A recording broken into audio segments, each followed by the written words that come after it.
Hey guys, it's Boy13. Welcome to episode 27 of weather vlogging. No, episode 28 is weather vlogging. Yeah, number gets higher each one. Today's weather vlog is going to be about drizzle to very heavy rain. What I'm going to be mentioning about in this vlog,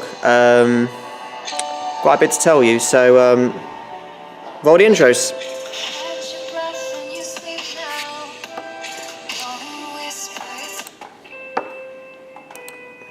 Right, I've got quite a bit to tell you. What I do know about is, the more moisture, the more humidity there is in the clouds, the more rain it comes down and more heavier the raindrops are. More humidity means more moisture, and that's why the raindrops can become quite heavier and sharper when it falls down. So I'll tell you some detailed facts about it. Drizzle is defined as liquids, drops of precipitation less than 0.02 inches in diameter falling close together, whereas rain is liquid precipitation of greater diameter and spaced further apart. Drizzle falls in amounts of less than 0.03 inches per hour, and rain comes down at a rate of 0.4 inches per hour or more.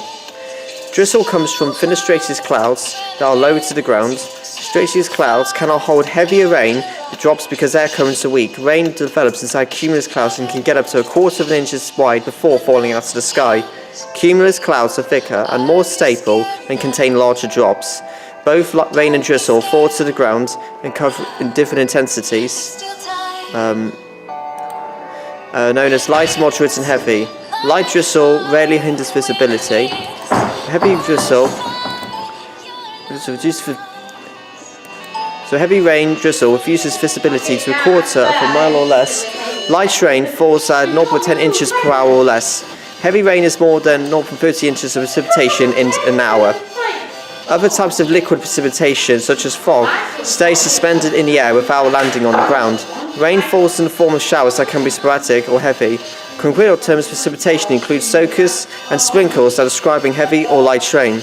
So what are some actual rainfall totals by city? So I'll show you it. Sorry, by the way, I'm at college. I don't very often do this inside, but it's break time, so I know what I'm doing. So 2014, New York City reported 53.79 inches of precipitation. By contrast, Phoenix, Arizona averages just only 8 inches. Mobile, Alabama is considered the wettest city in the United States with 67 inches of average rainfall, respectively. Rainfall varies widely throughout the world. Precipitation occurs as a result of topography, distance from water sources such as lakes and oceans, and geography location. Distance from the equator, is also a factor in precipitation and predictability. Even within a particular area, rainfall varies according to season, year and type, such as snow and rain. There are places that receive no rain for years and others that receive an average of 600-700 inches or more. The wettest spot, but not city, in the continental United States is the Aberdeen Reservoir, 130.6 inches, located in Washington State. The world's record for average rainfall belongs to Mount Wallaby, Hawaii, at 450 inches per year. Yeah, ground's always going to be sodden there. Other US cities and their average rainfall in inches like Chicago, 36, Cleveland 39, Los Angeles 12.8 and Miami 61.9. Cities outside the United States, average rainfall: Berlin 22.5, Rome is 31, England, London 22, Paris 25 and Barcelona, Spain 25.2. And the most populated city in the United States, New York City, experienced its driest year in 1965 with 26.9 inches of precipitation, and its wettest year arrived in 1963, 83 with 80.56 inches. So, interesting bit of fact to tell you. I'll tell you one more bit about interesting. Where does rain come from? This will be a good answer. Right. So where does rain come from? We know I already mentioned about it. Rain and other forms of precipitation fall from the clouds. When warm air passes over a body of water, it causes the water to evaporate. Once the water rises high enough, it clumps with other water vapor and becomes a cloud. The air cannot hold an infinite quantity of water, so when the amount of water present in the cloud exceeds the air's ability to hold it, the water falls in droplets as rain. On Earth, water flows in a constant cycle, and none is ever truly lost. The water then falls out of the clouds, as as rain, and it strikes the earth, flows downhill until it reaches an ocean or lake. I'll carry on from this. Warm air moving over the water will absorb the water, carrying it high into the atmosphere. Because some forms of pollution bond with water, the pollutants can end up in the clouds where it will eventually rain down as polluted water. This can exacerbate the problem of pollution as the rain spreads it to a large area. Not all clouds are the same, as you know, and some types are more likely to produce rain than others. Like I mentioned, usually clouds that produce rain, they have the term nimbus, which usually produces drizzle or light rain. Names such as cumulonimbus clouds, which produces thunderstorms. We've got a little bit of time left. What causes heavy rain? Well, there's your answer. In addition to rain, that is...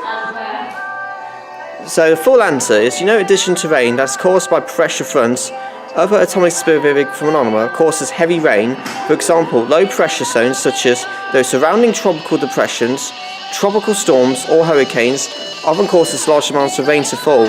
Heavy rainfall can cause extensive damage to people and property. Torrential downpours, they can cause widespread flooding, landslides, mudslides, all sorts of stuff. Additionally, dangerous lightning and high-speed winds often accompany the heavy rains, especially by a tropical storm or even a hurricane. If the temperature differential between two adjacent fronts is extreme, the rainstorm tends to be stronger, which can even produce tornadoes and stuff like that when the warm air and the cold air collide together. Under some conditions, precipitation may fall as snow, freezing rain, or sleet instead of rain, depending how cold it is. Example, the temperatures and pressure surrounding the rain cloud within a narrow range of parameters, the water may become supercooled and freeze immediately upon contact with a surface. I've got more to mention, but obviously I am very busy, so I'm at college right now, so I've got a limited amount of time. They're obviously thinking, what am I doing? It's break time, so it's not session time, so don't worry, guys. So, hope you heard me clearly. Thanks for watching. This is quite a bit to tell you about it, so vlog's over now. At the moment, I haven't had any requests of what city I'm going to be doing. However, just for tomorrow, I might have one planned anyway. I'll tell you why tomorrow, if I don't get any requests. So, thanks for watching, guys. Still give me a request anyway, which city I should do tomorrow, even though it will be a short time. Like, comment, subscribe. Thanks for watching. I hope you found it interesting. This was my free time today, so I do apologise if you didn't hear me clearly. Like, comment, subscribe. The storm is now out. And also, if you want to know what the weather's like today, date of film was 30th of November 2016, and it was another freezing cold morning, 5 degrees, plenty of sunshine for the rest of the day. Alright guys, thanks for watching. Storm's now out.